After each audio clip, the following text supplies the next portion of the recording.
এই শোনো না গো, আমাদের পুতুল ডায়েরি চ্যানেলটি সাবস্ক্রাইব করে পাশে থাকা বেল আইকনটি বাজিয়ে দিও প্লিজ। আর গল্পটি ভালো লাগলে অবশ্যই লাইক কমেন্ট করে শেয়ার করে দিও। ঠিক আছে, আমি চলে যাচ্ছি, কিন্তু একা যেন এখান থেকে বের হতে না দেখি। হঠাৎ ওনার কি হলো? এমন ভাবে মেনে নিলেন কিভাবে এত সহজে? অন্য কোনো উদ্দেশ্য নেই তো? সত্যি করে বলুন, কি মতলব এঁকেছেন ভেতরে? উদ্দেশ্য কি আপনার? আফরান হালকা পায়ে ধীর পায়ে আস্তে আস্তে বল। আরিয়া, তোর কেন মনে হচ্ছে আমার অন্য কোনো উদ্দেশ্য আছে? আপনি তো এত সহজে মানার লোক না। আজ কেন? এতই বুঝিস আমায়? অবশ্যই বুঝি। আপনি কি প্রকৃতির মানুষ সেটা আমার চেয়ে ভালো কেউ জানে না। তাই? তা ভুল বুঝিস কেন তাহলে? উল্টাপাল্টা কেন করিস? কি যেন ভেবে বলল। আমি কাউকে ভুল বুঝি না, যা বুঝি সেটাই ঠিক। আর আপনার কোনটা ভুল বুঝেছে? হ্যাঁ বলুন। ওই মেয়েটার সাথে এঙ্গেজড হয়েছেন, এটা ভুল? নাকি ওই মেয়েটাকে নিয়ে রুমে ঢুকে গিয়েছিলেন, সেটা ভুল? আমাকে জিজ্ঞেস করেছি সেসব কিছু বোঝার আগে নিজে নিজে ভেবে নিয়ে। আরে আপনি কাছে আসছেন কেন? ওখানেই দাঁড়িয়ে থাকুন। বলেই আরিয়া দু কদম পিছিয়ে যায়। আফরান চট করে এসে আরিয়াকে কোলে তুলে নেয়। ছাড়ুন বলছি, আপনি চিট করেছেন। কথা বলতে বলতে এখানে এসেছেন, এই ছিল আপনার মনে? আফরান কিছু না বলে আরিয়াকে নিয়ে ভেতরে গিয়ে খাটে বসিয়ে দরজা আটকে দেয়। দরজা আটকালেন কেন? কি করবেন আপনি? দেখুন, আমাকে আপনি মারতে পারবেন না জানি আমি, শুধু শুধু ভয় দেখিয়ে লাভ নেই। বলে আরিয়া খাট থেকে নেমে যায়। এতটা বুঝে গেছিস মারতে পারবো না, কিন্তু কেন মারতে পারি না সেটা ভেবে দেখেছিস কখনো? আরিয়া কি যেন ভাবতেই লাগলো।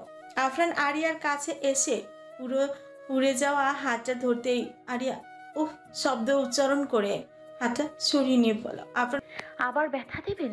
দেখুন, দূরে থাকুন। আজকে আর একটু মারলে কিন্তু চিৎকার করব। এটা গ্রাম এলাকা, আওয়াজ পেলেই সবাই ছুটে আসবে, বুঝলেন? কপাল কুঁচকে আরিয়ার দিকে তাকে আকস্মিক গলায় ঝুলানো ওড়নাটা হাতে নিয়ে নেয়। আরিয়া হঠাৎ বিষয়টা বোধগম্য হতে বুকের ওপর দুহাত ক্রস করে নিয়ে বলে, ভাইয়া কি করছেন? হ্যাঁ আপনি দেখুন, উল্টাপাল্টা কিছু করবেন না বলে দিলাম। আমার সতীর্থ নিয়ে আপনি। তোর সতীর্থও আছে? বলে যাস না আরফান চৌধুরীর কাছে আগেই নিজেকে বিলিয়ে দিতে চেয়েছিস ইচ্ছে করে। আরিয়া কি বলবে বুঝতে পারে না। সেই দিন তো আরিয়া ভেবেছিল ভাইয়া নিশ্চয়ই ভালোবাসে, কিন্তু এটা যে ভুল ধারণা ছিল তার। কিন্তু এখন তো প্রমাণ অন্যজনের হবু হাজবেন্ড। এটা যেন কিভাবে? বল, আরো কিছু বলার আছে? দেখুন মিস্টার, সেদিনের বিষয়টা আলাদা, আজকেরটা আলাদা। আপনার এখন বিয়ে হতে এতটুকু বলতে ওড়নাটা আরিয়ার মুখের উপর ধরে পেছনে নিয়ে বেঁধে দেয়। এই ধরনের শব্দ করে আফরান আরিয়ার দু হাত বুকের ওপর থেকে কিছুটা জোর করে সরিয়ে টেনে নিয়ে খাটের উপর বসায়। পাশে আফরান বসে। আরিয়ার পোড়া হাতটা নিজের হাতের তালুতে নিয়ে বলা, খুব লেগেছে তাই না? তোমাদের বাসায় ওষুধ কোথায় রাখা বলতে পারবে? আমি পাইনি। আরিয়া বারবার বাদন করে দেওয়ার জন্য বারবার ইশারা করছে। আফরান এবার ওড়নাটা মুখের উপর থেকে সরিয়ে বলা, বেশি কথা বলবে না বলে দিচ্ছি, নয়তো হাত পা বেঁধে দিব নেক্সট। আরিয়া স্বস্তি নিঃশ্বাস ছেড়ে বলল, আপনি কি সত্যি পাগল ভাইয়া? এমন করছেন কেন? একটু আগেই তো মারতে চেয়েছেন। চুপ থাকো আর বলো ওষুধ কোথায়। কেন চুপ থাকবো? আপনি এমন করছেন কেন? কি করেছি আমি?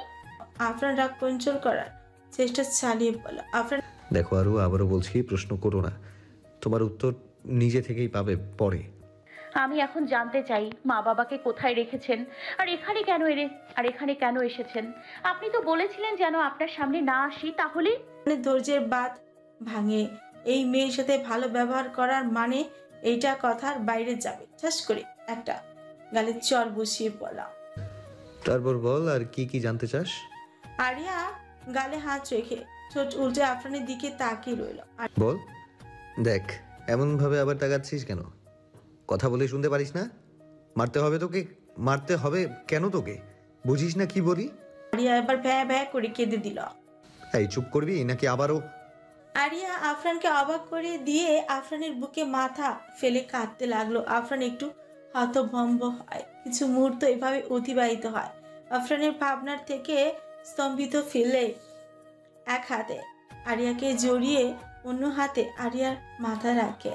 খুব বেশি বকেছি? আরিয়া মুখে কোনো কথা নেই, এক পানে কেঁদেই চলেছে আফরানকে খিচে ধরে। খুব ব্যথা দিয়েছি, হাতে অনেক ব্যথা হচ্ছে, ডক্টরের কাছে যাব, চলো।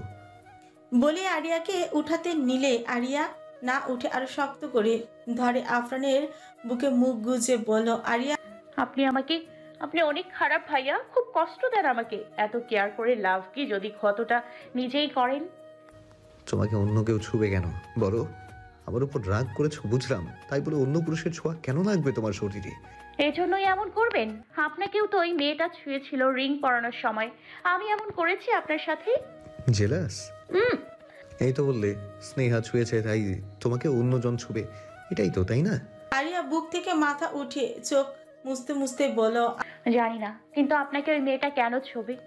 আফরান স্মিত হেসে আরিয়াকে ছেড়ে দিয়ে উঠে দাঁড়িয়ে বালিশের পাশে থেকে একটা সিগারেট হাতে নিয়ে আগুন ধরিয়ে বলল, এটা ফেলে দিন বলছি, আমার এসব পছন্দ না। আর আপনি এগুলো কেন খান? হ্যাঁ, কতবার বলেছি এসব ভালো লাগে না আমার। আফরান আবারও মৃদু হেসে আরিয়ার সামনে এসে সিগারেটটা আরিয়ার দিকে এগিয়ে দিয়ে বলল, যেখানে যেখানে দেখেছো আমায় ছুঁয়েছে সেই স্থানগুলোতে এটা দিয়ে পুড়িয়ে দাও। আরিয়া ভেতরটা দুকপুক আওয়াজ হতেই থাকে। আসলে কি সাইকো মিস্টার মাফিয়া? না হলে এমন উদ্ভট কাজ কেউ করে বলে মনে হয় না। কি হলো, নাও। এটা ফেলে দিন, লাগবে না আমার। আপনার মতো এত পাষাণ হতে পারবো না আমি। আফরান আবারও হেসে সিগারেটটা নিজেই আঙুলের যে জায়গাটা রিং পরিয়েছিল সেই জায়গাটায় জ্বলন্ত সিগারেটটা ধরে। আরিয়া হকচকিয়ে উঠে বাতাসের চেয়েও দ্রুত গতিতে আফরানের হাত থেকে সিগারেটটা এক টানে ফেলে দিয়ে বলতে লাগলো, আপনি কি পাগল? কি করছেন এসব? কেউ নিজেকে এভাবে আঘাত করতে পারে? আপনার আদৌ অনুভূতি বলতে কিছু আছে নাকি? আফরান মৃদু হেসে আরিয়ার ছোট্ট হাত দুটো নিজের তালুতে নিয়ে বলল, এইটুকুতে এত সিরিয়াস?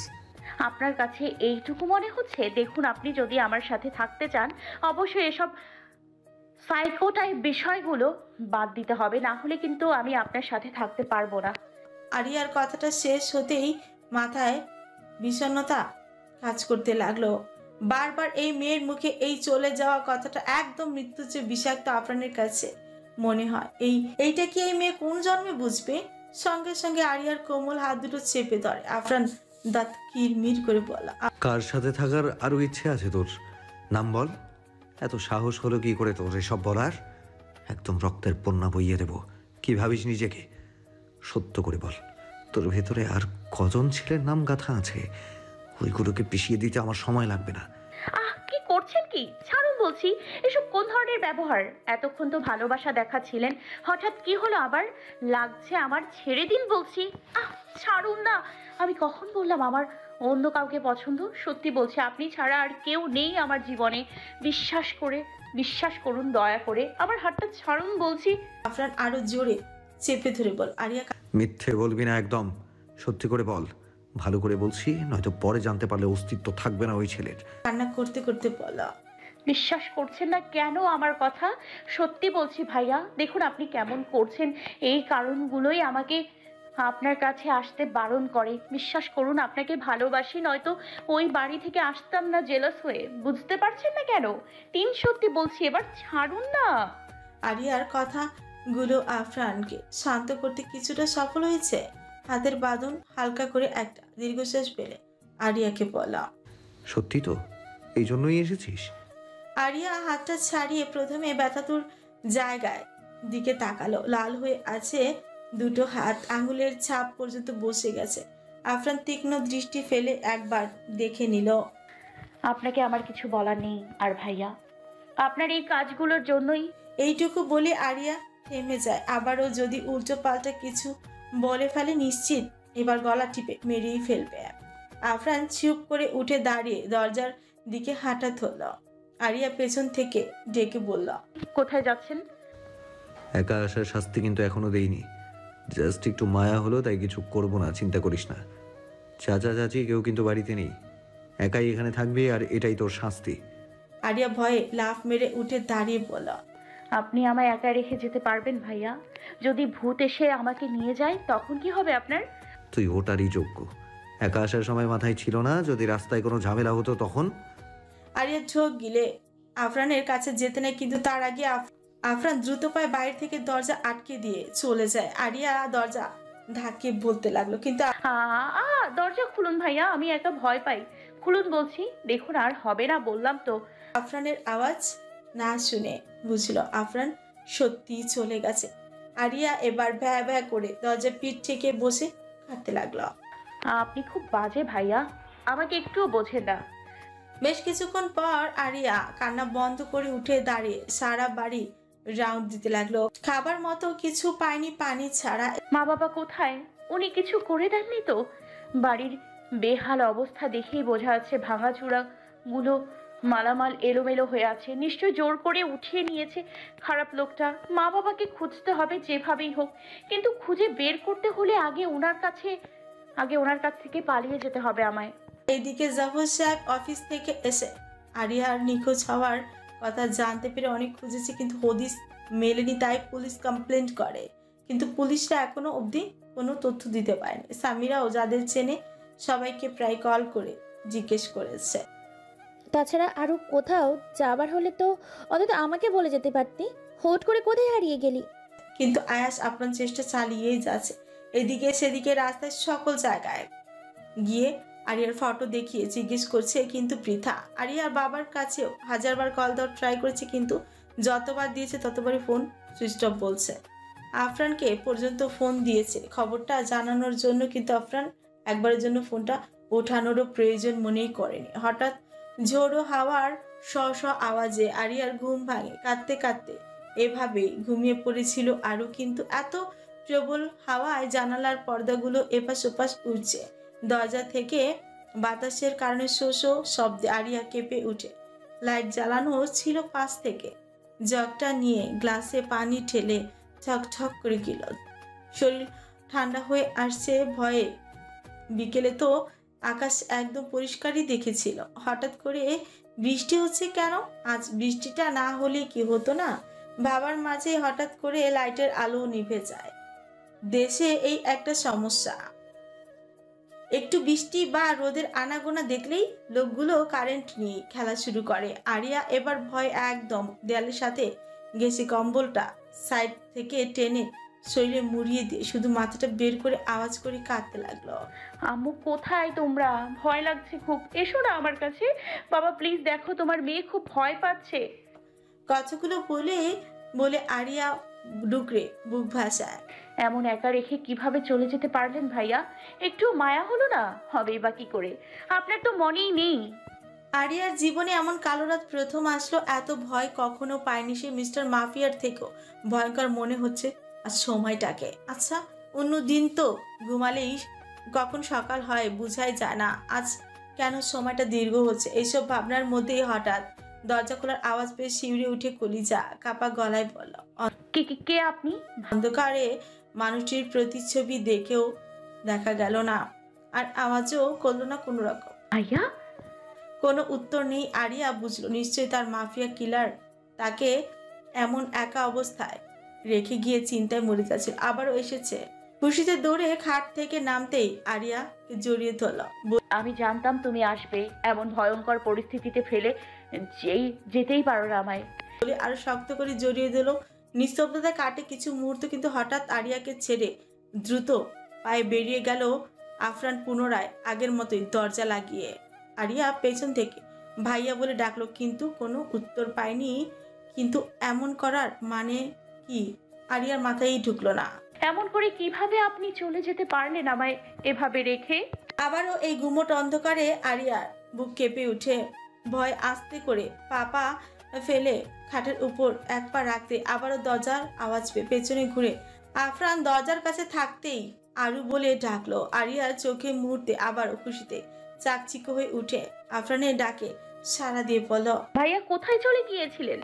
আফরানের শরীর ভিজে ছোপ ছোপ হয়ে আছে। দৌড়ে এসে আরিয়াকে জড়িয়ে ধরতেই বলতে লাগলো, বেশি ভয় পেয়েছো?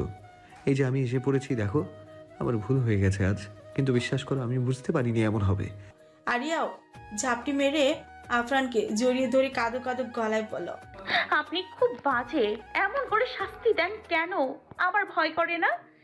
ভুল হয়ে গেছে আমার কলিজা, আর হবে না, বিশ্বাস করো। আরিয়া চুপচাপ চোখ বন্ধ করে জড়িয়ে আছে। ভয়ের তোলপাড় যেন বুক থেকে যাচ্ছে না। হঠাৎ করে আফরান আরিয়াকে শরীরে জড়ানো জামাটা শক্ত হাতে এক টানে ছিঁড়ে হাত থেকে ছুঁড়ে ফেলে দিল। আরিয়াকে ধাক্কা দিয়ে নিজের থেকে সরিয়ে বলতে লাগলো, তোর মতো চরিত্রহীন মেয়ের জন্য এতক্ষণ আমার প্রাণ যায় যায় অবস্থা হচ্ছিল হচ্ছে। আরিয়ার মাথায় কিছুই ঢুকলো না। কি থেকে কি হলো? এমন করছে কেন উনি? আর জামা জামা কেন? যদিও কানের না থাকায় অস্বস্তিকর অবস্থায় পড়তে হয়নি। আরিয়া শরীর ঢাকতে ঢাকতে প্রথমেই দুহাত ক্রস করে বুকের উপর দিয়ে, তারপর খাট থেকে এক হাতে কম্বলটা নিয়ে নিজের শরীরে জড়িয়ে ভয়ঙ্করভাবে গর্জে উঠল আরিয়া। প্রবলেম কি আপনার? এগুলো কোন ধরনের অসভ্যতা? আপনার ধারণা আছে কি করেছেন আপনি? মাথা থেকে একদম গেছে। প্রাণ আরিয়ার কাছে গিয়ে বাহু ধরে কম্বলটা শরীরে খামচে ধরে, যতটা জোরে ধরা সম্ভব ঠিক ততটাই জোরে ধরেছে। আফরানের হাত মুহূর্তেই ভিজে উঠে, হয়তো রক্তে। সত্যি করে বল, কাকে ফোন করে এনেছিলি? আজ হয়তো তোকে মারবো, নয়তো একদম পাগল বানিয়ে ছেড়ে দেব। এমন অবস্থা বানাবো যে বেঁচে থাকার ইচ্ছেটুকুও থাকবে না। আরিয়া বাহুর ব্যথায় কুকিয়ে উঠে চোখ বন্ধ করে আফরানের শার্ট খিচে বলতে লাগলো, লাগছে তো। পাগল হয়ে গেছেন ভাইয়া? দরজা আপনি বাহির থেকে আটকিয়ে গিয়েছেন, আবার নিজেই খুলে এসেছেন। চোখ কি অন্ধ আপনার? আর আমি ফোন পাবো কোথায়? আমি আপনাদের বাড়ি থেকে কিচ্ছুটি আনিনি, গাড়ি ভাড়াটুকু ছাড়া। দেখেননি ফাঁকা হাতে এসেছি। আচ্ছা সেসব না হয় বাদই দিলাম, কিন্তু আমার চরিত্র নিয়ে কথা বলতে মুখে বাঁধলো না আপনার? লাগছে তো, ছাড়ুন না। আফরান আরিয়ার কোনো কথা শুনলো কিনা জানি না, তবে এই মুহূর্তে পৃথিবীটা পুরো ছারখার করে দিতে ইচ্ছে হচ্ছে আফরানের, ধ্বংস করে দিতে ইচ্ছে হচ্ছে সবকিছু। কিভাবে পারলো এই মেয়েটা আমাকে ঠকাতে? একে তো পাপ করেছে, তার উপরে মিথ্যা বলেই যাচ্ছে। এই মেয়েকে মেরে নিজেকেও মেরে দিতে ইচ্ছে হচ্ছে এই মুহূর্তে। একটা মেয়েকে নিজের করে ধরে রাখতে পারলাম না, ছি। শেষ পর্যন্ত কিনা আরেকজনকে বিলিয়ে দিল শরীর। এটাকে পরকীয়া বলে না? বেঁচে থাকার কোনো অধিকার নেই এই মেয়ের। আরফান চৌধুরীর সাথে ধোঁকা, নো ওয়ে। আরিয়া আফরানের বুকের ওপর শার্ট খামচে ধরে ক্রমাগত ব্যথার কারণে, যদিও এতে আফরানের বুকেও প্রচন্ড ব্যথা হয়, তবে আফরানের এতে কোনো ভ্রুক্ষেপ নেই এই মুহূর্তে। শুধু একটা পয়েন্টই ঘুরছে। আমার ব্যক্তিগত জিনিস নিয়ে ছিনিমিনি খেলার কোনো অধিকার এই মেয়ের নেই। যেহেতু করে ফেলেছে, এর ফল তো ভোগ করতেই হবে। আর কিছু না ভেবে আরিয়া বাহু ছেড়ে দিয়ে হাতের ফোনের ফ্ল্যাশ লাইটটা অন করে টেবিলের এক পাশে রাখে। আরিয়া ছাড়া পাওয়া মাত্রই ব্যথা ভুলে গিয়ে আগে বিছানার ওপর থেকে কম্বল টেনে শরীরে জড়িয়ে কাঁদতে কাঁদতে বলল, ভাইয়া প্লিজ এমন করবেন না। আমার সাথে কি হয়েছে বুঝিয়ে বলুন। আফরান আরিয়ার দিকে ধনুকের অগ্রভাগের ন্যায় ধারালো তীক্ষ্ণ দৃষ্টি নিক্ষেপ করে বাঁকা হেসে কাছে এসে বিছানার ওপর থেকে এক হাতে ওড়নাটা নিয়ে কি যেন ভেবে আবার রেখে দিয়ে ফোনটা নিয়ে অন্য রুম থেকে রহিমা বেগমের বিশাল আকৃতির কাপড়টা নিয়ে আসলো মিনিটের মধ্যেই। করবেন আপনি? বলুন না কি করবেন। এটা কেন এনেছেন? আফরানের মুখে শুধু পিশাচময় হাসির রেখাই দেখা যাচ্ছে, চোখ দুটো যে গাঢ় লাল হয়ে আছে।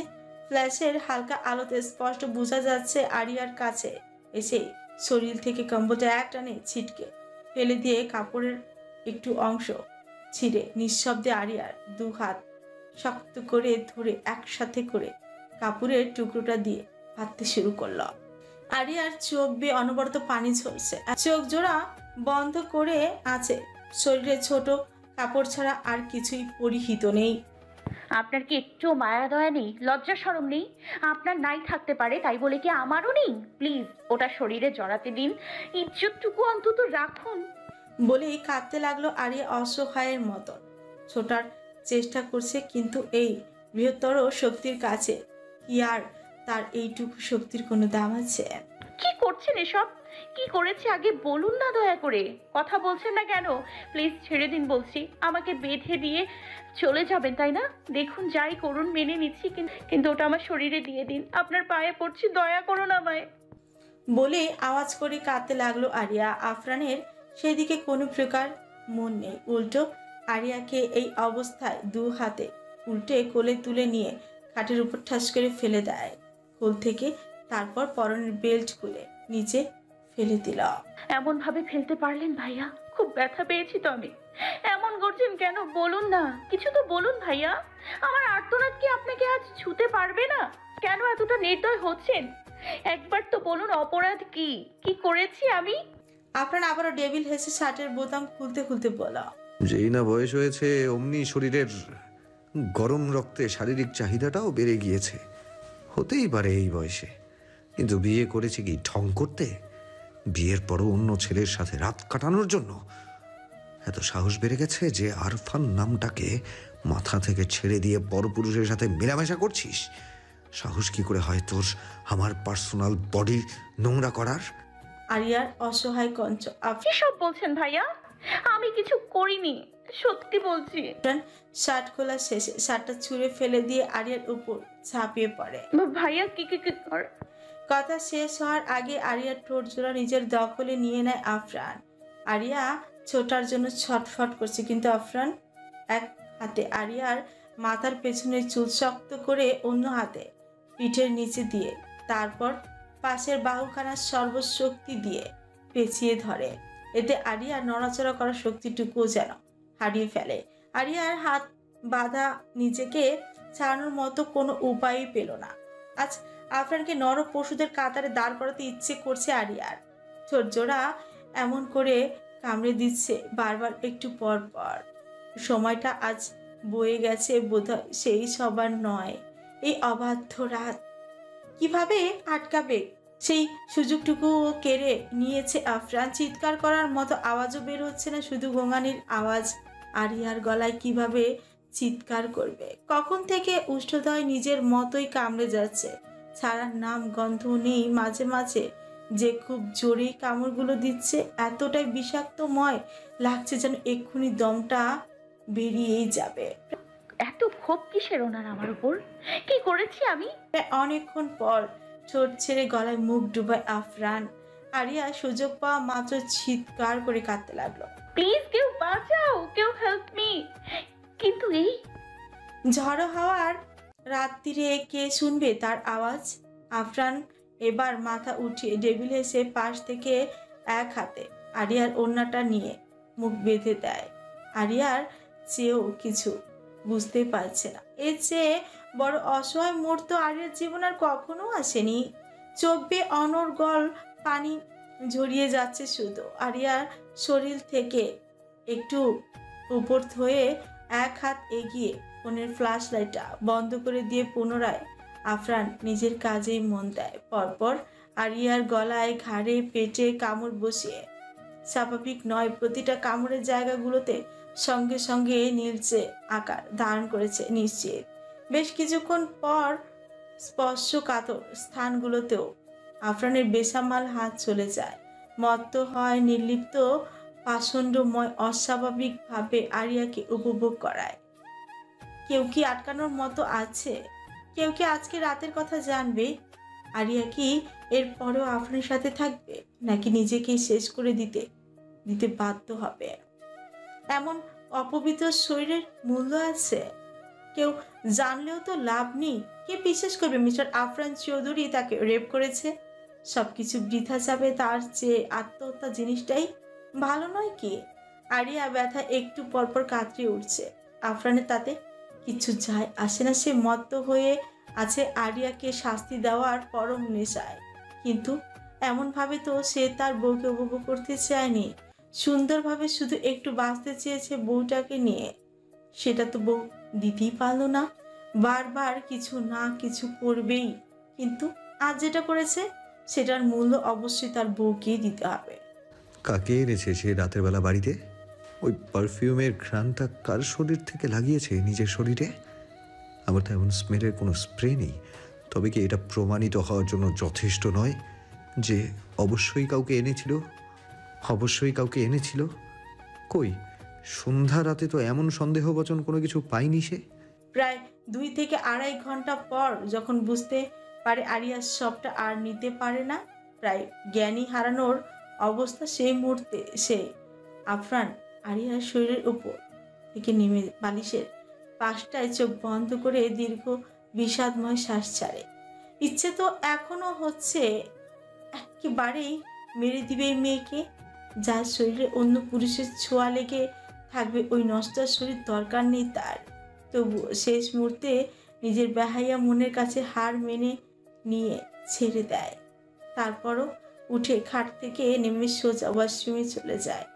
আরিয়ার বেহাল অবস্থা হয়ে গেছে, শরীরে বিন্দু পরিমাণও শক্তি নেই।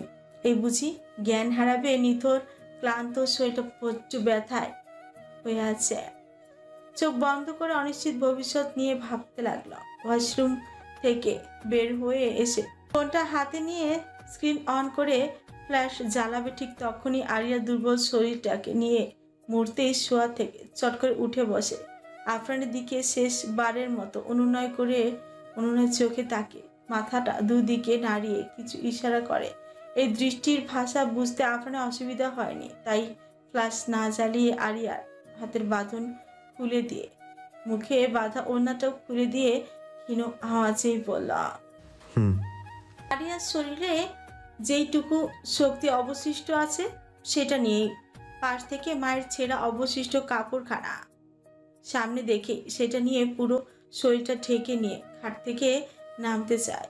কিন্তু আফরান কোনো কথা না বলে আরিয়াকে কোলে তুলে ওয়াশরুমে নামিয়ে দিয়ে আসে।